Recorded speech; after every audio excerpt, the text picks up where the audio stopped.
judge ourselves regarding to that and see how scanty the all is at the moment. But inshallah, bi qudratullah, we're not going to delay anymore. We're going to go ahead.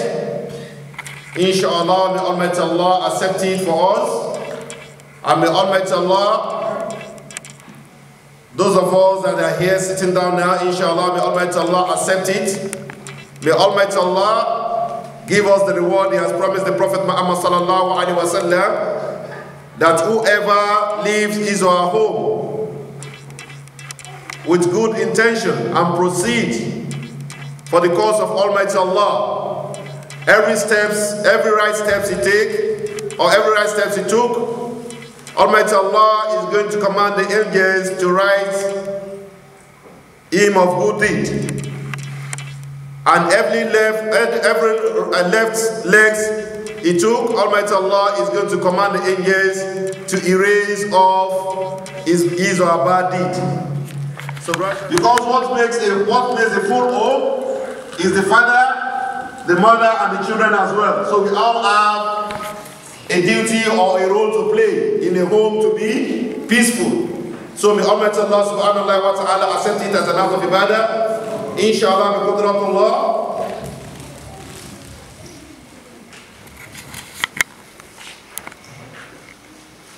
I will now welcome our guest lecturer for today.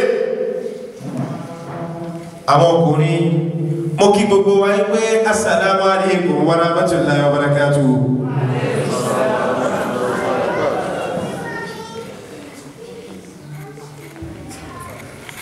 Mutatarabe, Moki Baba, Tawa Tugoti Loni. Sheikh wa Abdul Ghani Adeleke Ashubiaro Ire Kagoba ni radiyallahu ta'ala anhu. Mo fi gbogbo àwọn ẹni Ọlọ́run tí wọ́n ti ṣe irú iṣẹ́ báyìí, mo fi wọ́n kí mo sì fi mo fi yá wọn. Mo fi bàbá wa Kamaluddin, Sheikh wa Kamaluddin Al-Adabi, mo fi kí mo fi bàbá wa ẹni tó gba àfáà kó lẹ́nu ẹrù kéwú, ó sọ àfáà dọ́bá, ó sọ àfáà kó ó mú wa kó lórí ní oko ẹrù, ó sọ wá níyẹn. Bàbá wa Fadilatu Sheikh Adam Abdallah Ìlọrí takamata ọ̀húnlá ọ̀bẹ̀rẹ̀ àti àfàṣíyà. Mo fi kí Sheikh wa Abdul Ghani Adeleke Ashubiaro ọlọ́ba wà pẹ̀lú yín. Iṣẹ́ ńlá pọ̀ lẹ́yìn sí ibi táwọn yìí. Bí ẹ bá dé bí ní yọ́ mọ̀ pé àwọn tàṣọ́pá wà lọ́dọ̀ àṣẹ kankan ló dáwà. Bí ẹ bá wà láti bàbá wa ń ṣe lọ́sàn lóru láàárọ̀, ọlọ́ni kanáà lè bá ṣe ilẹ̀ṣẹ̀ dáadáa. Fajazakumullahu khairal jazaa'i. Wákàkẹ́ jẹ̀bí máa fáwọn àfá torí pé àtorí tó tutù, àtorí tó gbẹ, àtèrí tó gan, gbogbo ọ̀dọ̀ àfá náà wọ́n máa kó wá. Àtàrà orí ẹni tá àfá sí àdúrà fún tó gbà tọ́lọ ń gbàdúrà rẹ̀, àfá ti lọ́ta látara ẹ̀ náà lónìí. Kò má ti dílé ìyá, kò má ti dílé bàbá, ṣùgbọ́n wọ́n bá ti jẹ́ pé èèyàn tó kó tàbí Kùránì Ọlọ́run ó sì máa kẹ́ni yóò sì máa dá àbòbò ni. Sheikh wa Abdul Ghani, ọ̀tá mẹ́jọ ní nílé ayé, ìran ọ̀tá mẹ́jọ ní nílé ayé, amẹ́niṣẹ́ ni, afàìmẹ́niṣẹ́ ni, aṣẹ́nibáàdì dàrú ọba aráyé, ẹbí ẹni tí bì nílùú kó, iye kẹni tí kẹni ìmẹ́kì, ọ̀tá rẹ̀rù bí ọbẹ̀, alárùká ilé alárùká òde, alárùká ilé alárùká òde. Fahamala al-insanu innahu kana zaluman jahula. Ọ̀dọ̀ ní bẹ́ẹ̀ ni ọmọ ànábì Ádámù wá lọ gbé àtẹ̀mí àti gbogbo alẹ́ ìlàwá níbi àmọ́ Ọlọ́run bá ṣe bó ṣe tóbi tó lọ́dọ̀ Ọlọ́run. Ẹni tó rí obìnrin tó lòun fẹ́fẹ́ àmọ́ ẹ̀ lóbìnrin náà dì fún níwájú Ọlọ́run. Jẹ́jẹ̀ẹ́ rẹ̀ ló jókòó lórí òfin, ó ti dàmọ́ náà fún ọ níwájú Ọlọ́run. Ọmọ tó ń tẹ́ méjì gbé wá wálé ayé jẹ́jẹ̀jẹ̀ rẹ̀ ní ṣọlá ní sánmà ní ìbẹ̀lọ́dọ̀ ọlọ́wọ́ ọba tó dá sílé ayé ẹ̀yin lẹ́sìn tẹ́ fi padà gbọ́mọ náà wá sílé ayé ìjọ tó ti dílé ayé fàkọ́dí sọ́ra àmẹ́rẹ̀ tán bó bá jọkùnrin fàkọ́dí sọ́ra tí àmẹ́rẹ̀ tán fàkọ́dí sọ́ra tí wàdí àtàn ó ti di tọ́nà ọba fi pamọ́ sọ́dọ̀ yín àmẹ́rẹ̀ ni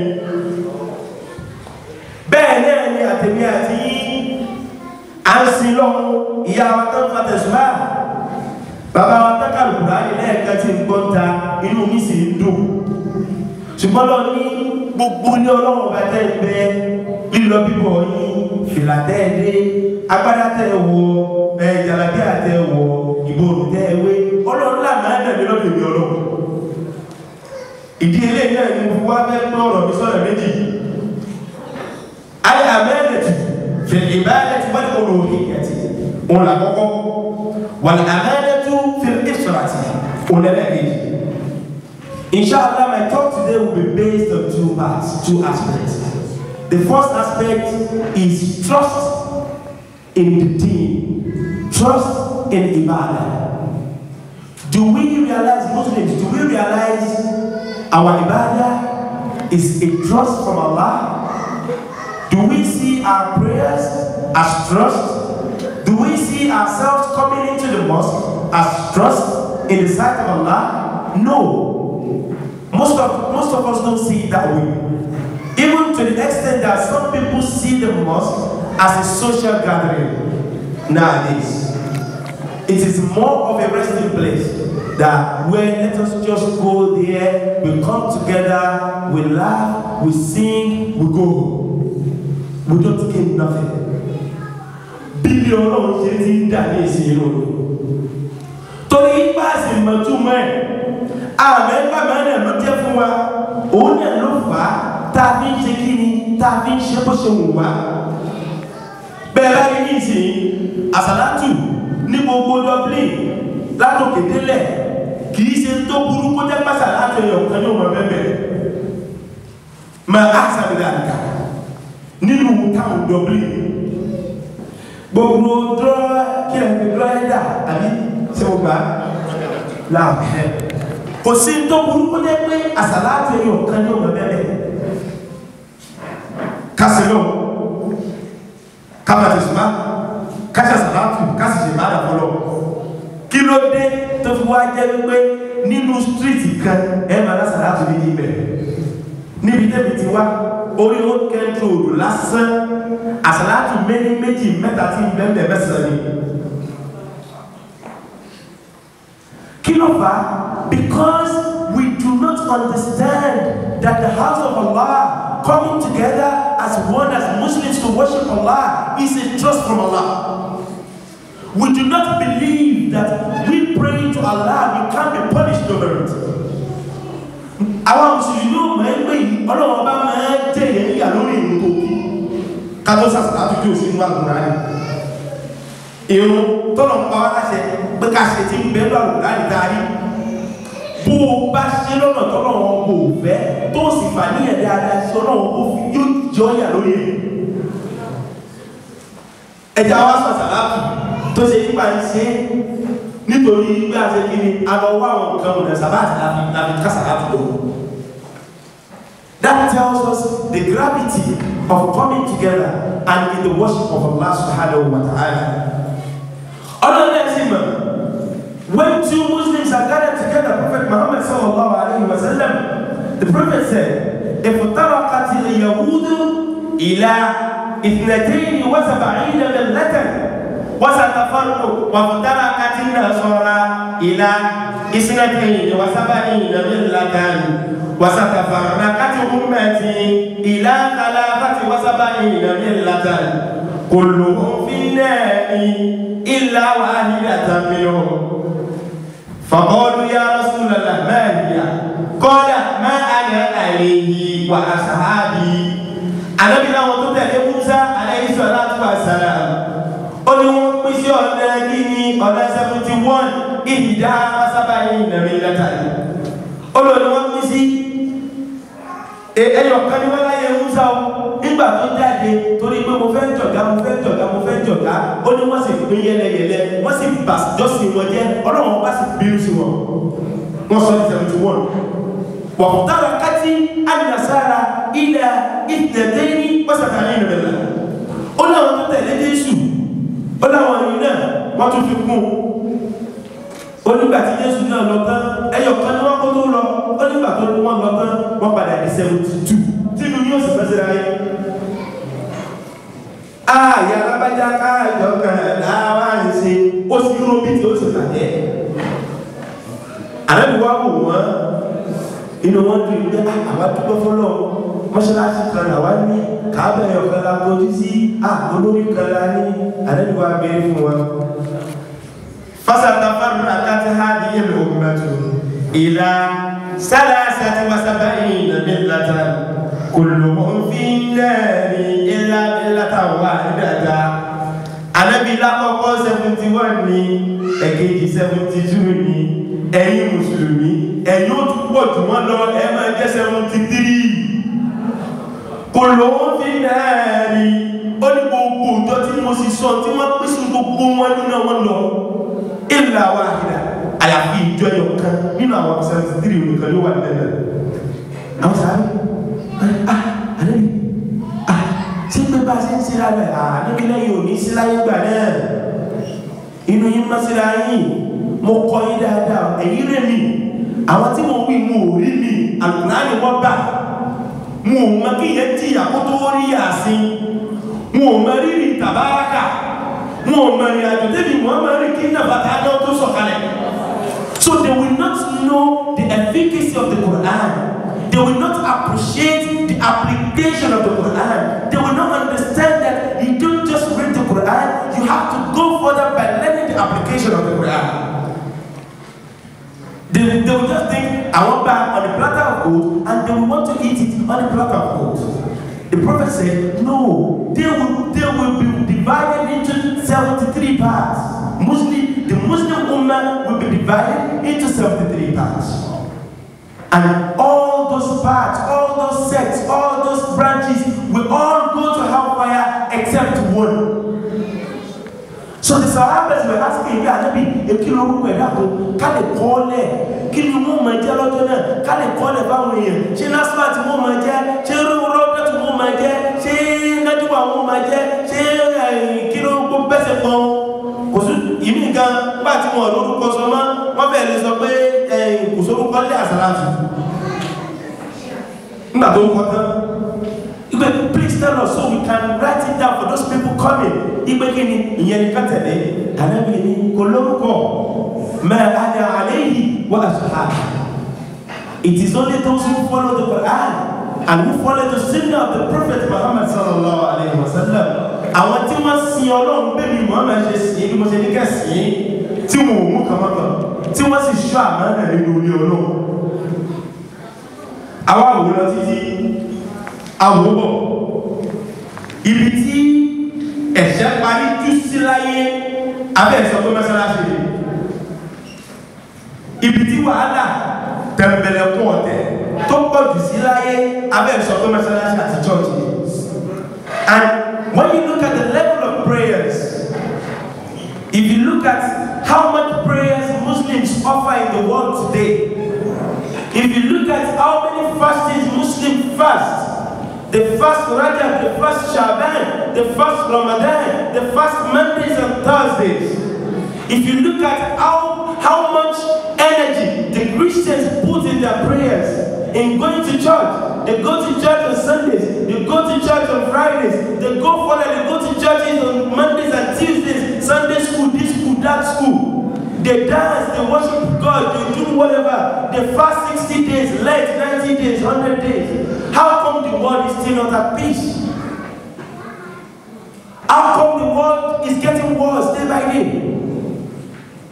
How come the divorce rate is getting more day by day? How come our children, they are becoming naughtier day by day? How come wives no longer love their husbands? How come husbands no longer take care of their wives? How come the Afars no longer preserve what Allah asked them to preserve in the house of Allah? the worshippers, mosque goers, how come they come to mosque? Some people ask the same thing for years and Allah won't answer. Why? We must be doing something wrong. We need to check ourselves.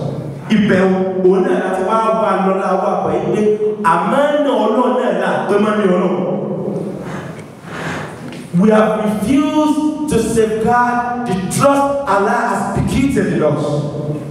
I started off by saying coming to mosque is a trust from Allah on every individual, not just the alpha, not just the listener in the mosque, not just the follower.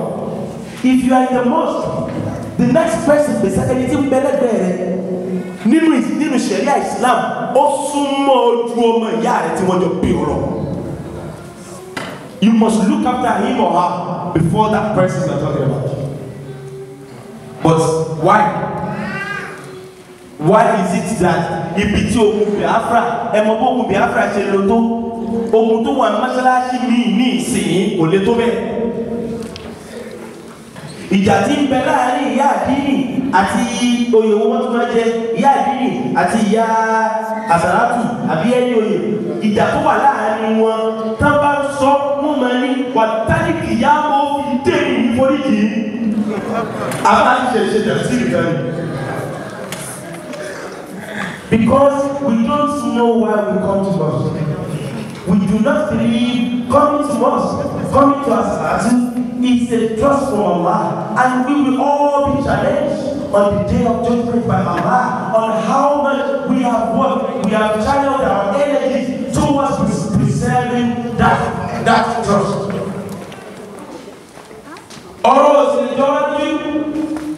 When you look at where we are coming from, we shouldn't be surprised. Àṣetánì ó ti sọ fọ́nà ọjọ́ tà ń pọ̀ ní ayé òun ní ìfiwálẹ̀. Àṣetánì ti sọ pé bàbá ṣe ń ka Kùránì tán bẹ́ẹ̀ náà ni wọ́n máa lọ ṣàgbèrè. Àṣetánì ti sọ fún wa dé ó ti sọ fọ́nà ó ti lérí fọ́nà pé Ramadan tí máa ń dùn mọ́ nù èmi ò make sure pé bàbá ṣe ń gbà àsìkò tá ń gbà lọ́wọ́ gan ni máa kó sí wọn lórí táì tí àgbèrè ó mọ òun ṣe tí ó sì lọ ṣe lọ́sàn Ramadan náà yóò sì ṣe yóò gbà kò sẹ́ni tó rò.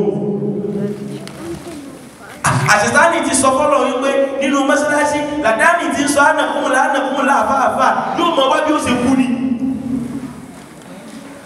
Àṣetánì ti sọ fọ́lọ̀ wípé nínú ilé àwọn ọmọ méjì àìpé lọ́kọ láyà wọn ò ní bára wọn rẹ̀ inú wọn ò ní dùn.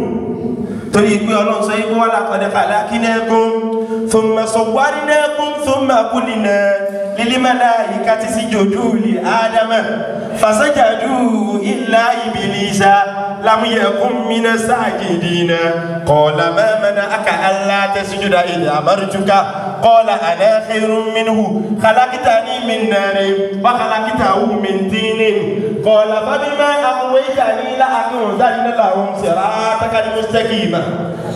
Ọlọ́run ní kìí ṣe mú kàyà lọ́bẹ̀ ní ìní ṣùgbọ́n wù mí kí n sọ̀tàn náà díẹ̀ fún wa ká lè bá a kíkó wa wá lè bá a mọ̀ mẹ́pàṣẹ tá a ní dúró tì wá. Bí inú rẹ bá ṣe ń pọ̀ sí láṣẹ tá a ní ó sì máa súnmọ́ sí. Ọlọ́run ní ìjọ mo dá Ádámà tí mo dá Ádámà tán qulna lil malaikati isjudu li Ádámà. Ọlọ́run mo ní ẹ lọ bá gbogbo àwọn màláíkà mi wá ẹ wá gbogbo yín ẹ foríbalẹ̀ fún Ádámà fasajadu illa iblisa àtẹ̀mí àṣírí ẹ̀dá gbogbo tẹ̀lé. Ọlọ́run wọ́n foríbalẹ̀ gbogbo wọn foríbalẹ̀ fún Ádámà illa iblisa àyàfi ṣèṣe kan.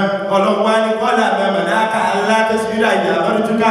Ọlọ́run láàfin èṣù ẹni ilé la mọ̀ yín sí èèyàn dáadáa la mọ̀ yín sí kí ló dé tẹ́ fi ti wúrú àtẹ̀wù lónìí torí pé bí Ọlọ́run mi fi àtẹ̀yẹ̀ láì ní sọ pé mo rí di fún in tó sì sọ yìí ó di dandan kí n máa fìyà jọ ṣùgbọ́n kí n tó fìyà jọ mo fẹ́ kó sọ ní tó fi ṣe tó ṣe fún mi qala ana khayrun minhu khalaqtani min narin wa khalaqtahu min tinin ó lé mi tó rí èṣù Ọlọ́run ọba tó bá gbàgbé iná ló fi dá mi wa khalaqtahu min tinin ó sì dùn látara omi lọ́gbọ́lọ́gbọ́ látara yẹ̀pẹ̀ ló ti dá Ádámà ìjọ tó sì ti dálé ayé tó ti dọ́rùn ìwọ náà ló máa sọ pé iná lè kó máa poró omi ó sì máa poró yẹ̀pẹ̀ Ọlọ́run ló dáa ṣé bẹ́ẹ̀ ni mo sọ bẹ́ẹ̀ látòní lọ mo wá ń sọ pé kí omi kún fáyà kúrú mi kó máa sọ omi di tí ó máa poró náà kó sì máa sọ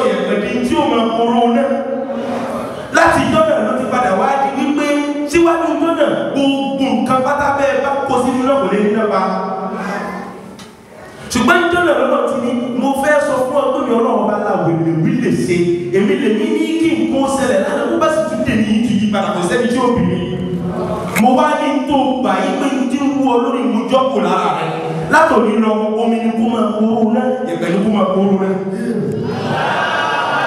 Takbir. Alhamdulillah. Alhamdulillah rabbil alamin. Adúpẹ́ fún Ọlọ́run. Adúpẹ́ fún àwọn bàbá wa fún ìdánilẹ́kọ̀ọ́ ńlá. The lecture, the great admonition, and we pray to Almighty Allah to increase him in more knowledge, to increase him in wisdom, and also we pray to Almighty Allah that he should grant us the reward of listening attentively to the lecture. Amen. Without wasting our time, please, we are going to proceed straight to the next thing, which is a question and answer. Yeah, Sheikh, I just have a question to ask you, sir. My question is, I just want to move a motion, as you have said. If one person starts, that's what I'm trying to do. Yeah. Sit down, sir. Sit down, sir. Sit down, sir.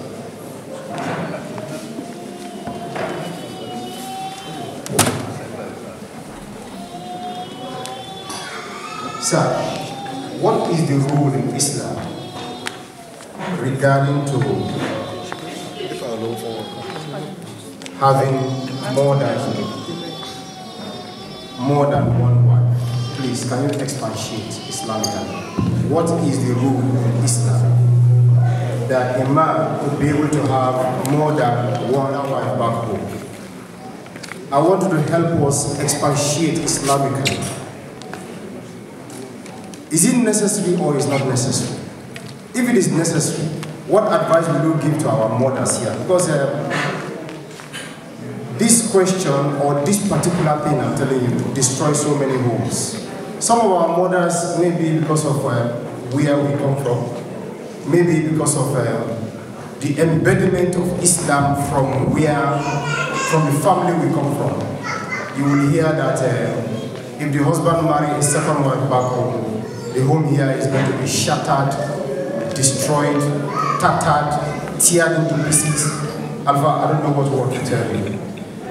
But please, expatiate to our daddies, some of us who have one back in Nigeria, expatiate to our mothers, the kind of patience. Because I heard you spoke about patience, but I think we need to really expatiate that patience all over again. Because I don't think we really understand what Jannah means. And I don't think we really understand a father who has 4 girls or 5 girls. Some fathers does not understand the meaning of having girls as a daughter, as a child. Wallahi, you don't know the blessing Almighty Allah has given to you. Wallahi Azim. You will pray to God to have girls than boys. Because it's automatic Jannah. Wallahi Azim. So, sir, I want you to expatiate more, sir, so that fathers will understand their own part and mothers will also understand their own part. Jazakallah khairan.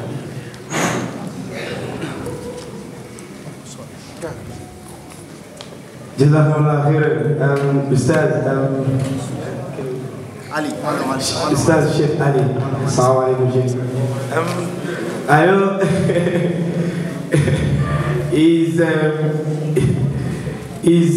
asking me the questions just as Malaika Jibreel, just as he was asking Prophet Muhammad sallallahu alaihi wasallam in front of so many people on that day, and the Prophet was just laughing that the person asking me knows more than me that is asking. But it's just asking me so we can remind everybody listening. I take it just like that from Sheikh Ali for Jazakumullah Khairan Jazaa. The first thing regarding number of wives, how many wives are permitted? Let's start from the number of wives permitted in Islam. The verse that actually treated that topic is quite clear. It's very clear. But I don't want to be misquoted. please, I want everybody to listen to what I'm about to say very well. And I pray to Allah subhanahu wa ta'ala to give me the hidayah to pass the message I want to pass across. When Allah says, فَانْكِهُوا مَا طَابَ لَكُم مِّنَ النِّسَاءِ مَثْنَى وَثُلَاثَ وَرُبَاعَ. In another verse, he went further saying, فَإِنْ خِفْتُمْ أَلَّا تَعْدِلُوا فَوَاحِدَةً. Now, so that verse is quite clear. Allah says you are allowed to marry. I know you are all used to marrying 100 wives, 200 wives, but now I have capped it. You are allowed to marry. If you don't want to marry one, you are allowed to marry two. If you think you have more power, you are a horse, and the two women in your house are chickens, and we all know how powerful the horse is. So we know how small and feeble the chickens are. And you think you need another elephant to live with, and you want to marry the third wife who will be an elephant. Allah says you are allowed. Allah says even if you marry the third wife and you think elephant is not enough for you, you need a lion to live with. Allah says you are allowed to marry 4. But you cannot marry more than 4. On no circumstances are you allowed to marry more than 4. But Allah says in another verse, saying, وَإِنْ خِفْتُمْ أَلَّا تَعْدِلُوا فَوَاحِدَةً. But if you think and if you are scared that you won't be just, you cannot be just amongst those wives, amongst 2 wives, amongst 3 wives, فَوَاحِدَةً. So please, Allah says, please marry one. Don't make that second wife to be your source of what? Jahannam. So marry one if you know you are that kind of man that easily gets carried away with one woman and will just abandon another one. And Allah says in another verse, وَلَنْ تَعْقِلُوا. Allah says, and let me be honest with you. I know you are son of Adam. You will say, I can do. Allah says, you can never be just. So marry one.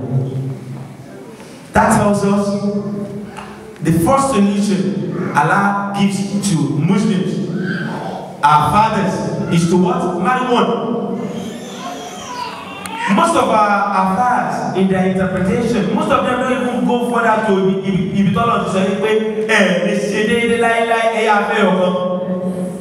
you tell them marry them, see one at the beginning, marry 2, marry 3, marry 4, but that clause of what? Just is very, very important. But we now go to the other side of the argument, which says we can never be just. We are human beings, we can't be just.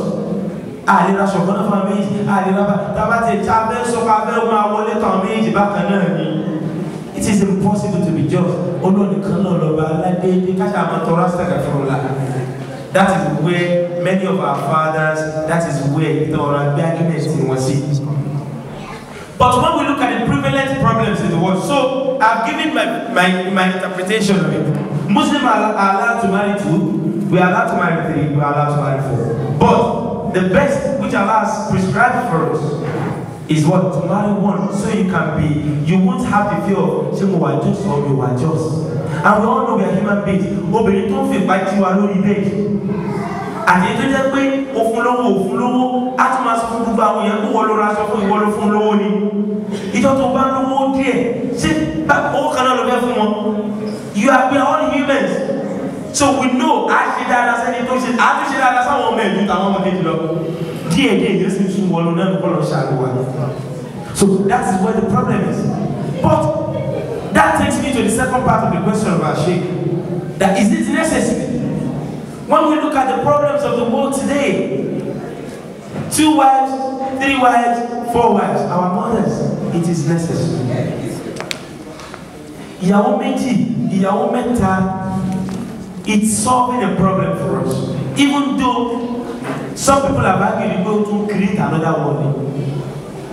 But when we look at the number of women that don't have husbands, when we look at the number of our young women and even more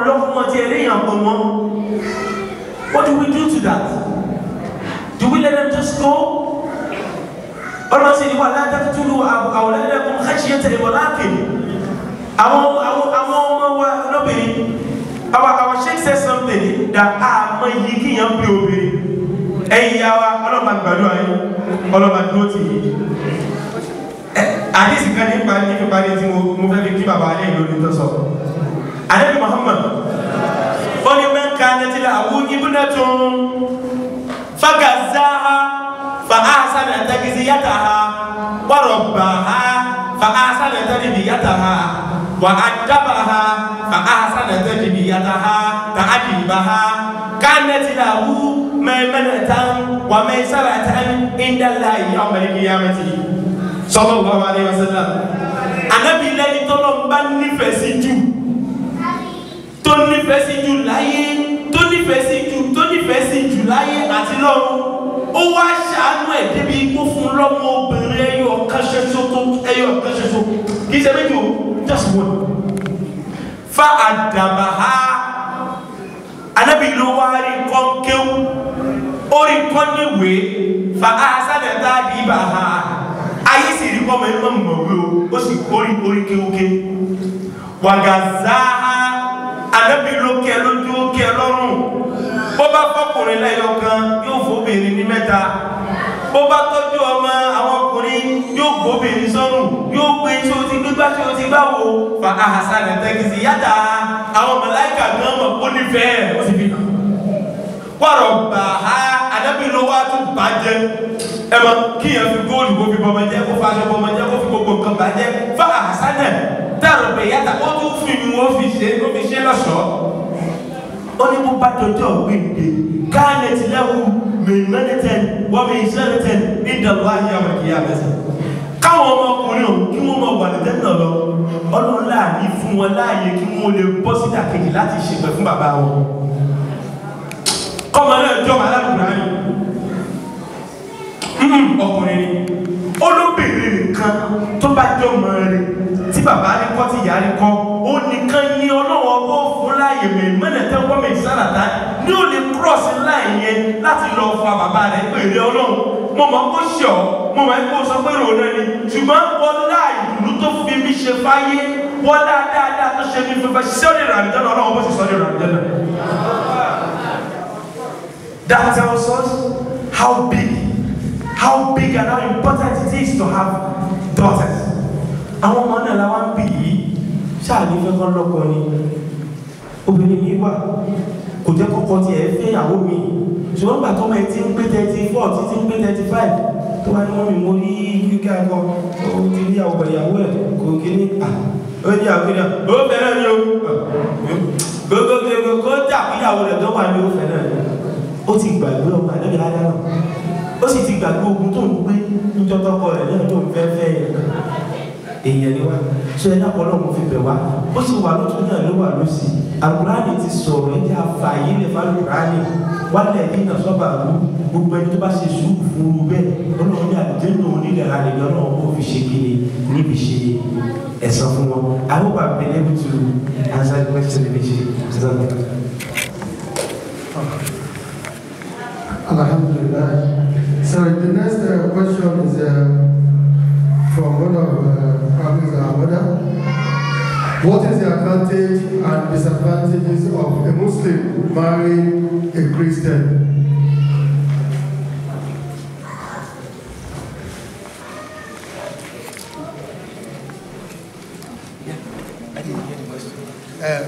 The advantage and disadvantage of a Muslim marrying a Christian. Oh, Alhamdulillah. This is one of the topics that late last year I had the honor of having worked together with a few brothers in the United Kingdom with regard to this, because it's becoming a problem in our society. We have so many wonderful sisters, so many wonderful daughters who comes to the mosque with us, they go to As-Salatu with us, but they don't even have brothers approach them. We are not Muslims, the Ummah is not producing enough men. We are producing boys, but we are not producing men. And that is a fact. And the daughters of today, they won't won't accept a boy. They would rather stay single than accept a boy as a husband. They go to the lowest of the lowest to marry. Once it is want to let us be realistic. I want to learn all of school. I want to 21st century education, and they have come back to us, and that is what they have brought, and we have to live with it. And if you are being just, it is even eternally the other side. The Ummah is not producing enough men. When I say men, I know what I mean, and I know what everybody means. I think everybody knows what I mean by men. We are not producing people that would stand up to these women and say, okay, and they can relate on the same level. And this prompts many of our girls, after waiting for so long, and they have some Kayode, they have some Chinedu, don't disturb one by the side. They will just come and be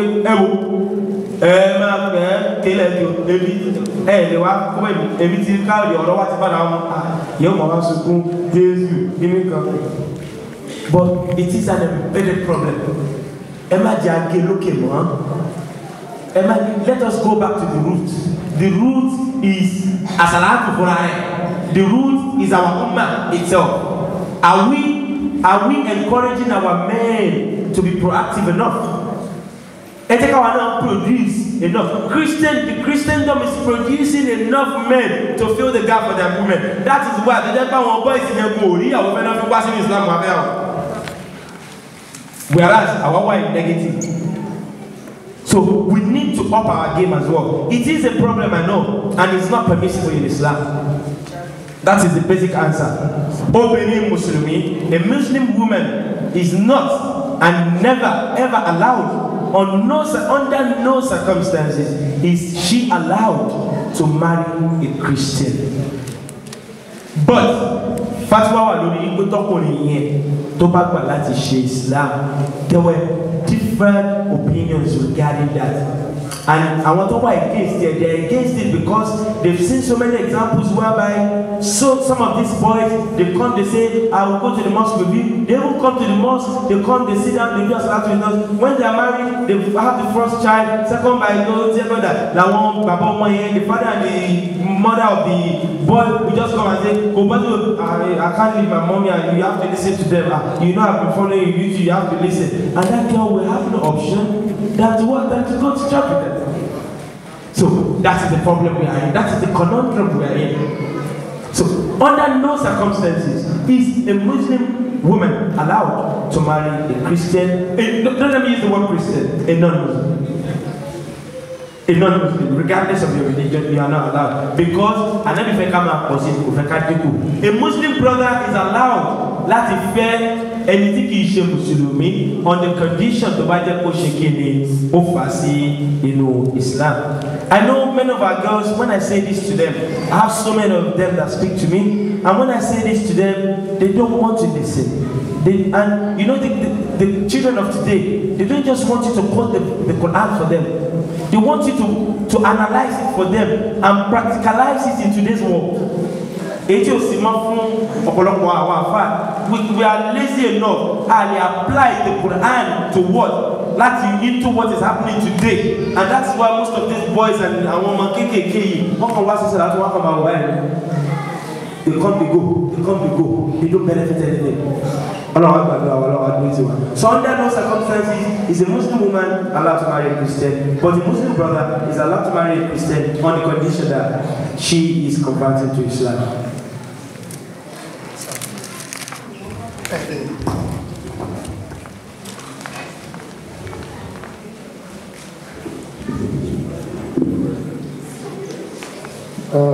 The next question is it okay for a wife to ask her husband about his ambition regarding monetary aspects, e.g., like how much the husband had in his account, or how much he's willing to spend on any project? Is it permissible? The question I can understand. I'm sorry, I'm not trying to be judgmental, but once I saw that question, I know where that question would have come from. I'm not going to be judgmental. But you know, àwọn ìyá mi alásàlátù, àwọn ìyá alálùbáríkà tí wọ́n máa ń fẹ́ fi mí tó gbogbo nǹkan, ó ti di lọ́kàn ní Nàìjíríà, ó ti di àmọ́, ó ti di gbá, ó ti ṣàwo ilé kan àwọn. You see, ọkùnrin, a man, a responsible man, does not hide anything. I want to speak from the aspect, from the moral aspect now, before I go to the Islamic aspect. From the moral aspect, a responsible man does not hide anything from his wife. It is just not morally right. If that woman knows you have betrayed her trust, that goes back to the lecture I was talking about. What's betrayed trust there? Does she know how many other things you're hiding from her? Wala ilé nìkan ni. What tó sọ fún mi? Do I know if you have another wife somewhere? Do I know if you are having? So there's so many things which will come naturally to that woman, and sometimes that woman will just lose, except all of that woman any desire, she might lose total respect for you. I lose respect for you. So at the end of the day, when we go back to some of our women that only to one. Of course, they're cold on you. I'm not by Baba Council. About the day that I want to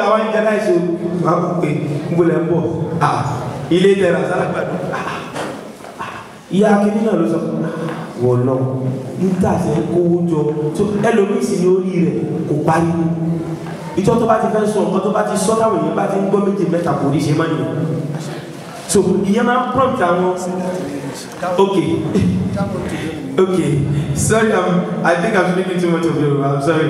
So, you see, when it comes to the monetary aspect, you don't hide anything from your woman. So, on the other hand, some men, they see their women as talkative. They see their women as women that cannot keep secrets. And it is a fact you cannot run away from. Some women, the fact that the husband just informed her that I'm thinking we'll do something like this. I have about 5,000 euros I have somewhere. Maybe you two bring something. Then I'm expecting another 3,000 somewhere next month. So we put it together. In August, we will contact so person and they will help us get so thing in land somewhere. That woman, some out of her excitement, she goes to her friend, I'm happy, we just bought a house, we just do this, we just do that. And from there on, some men, it's not even some men, individuals, I will even say most of us, look that when you want to do something, and it's only those people necessary to hear about, let them hear about it. If you are sick, if the next person to you is not a doctor, there is no reason for that person to know you have a sickness. What's the point?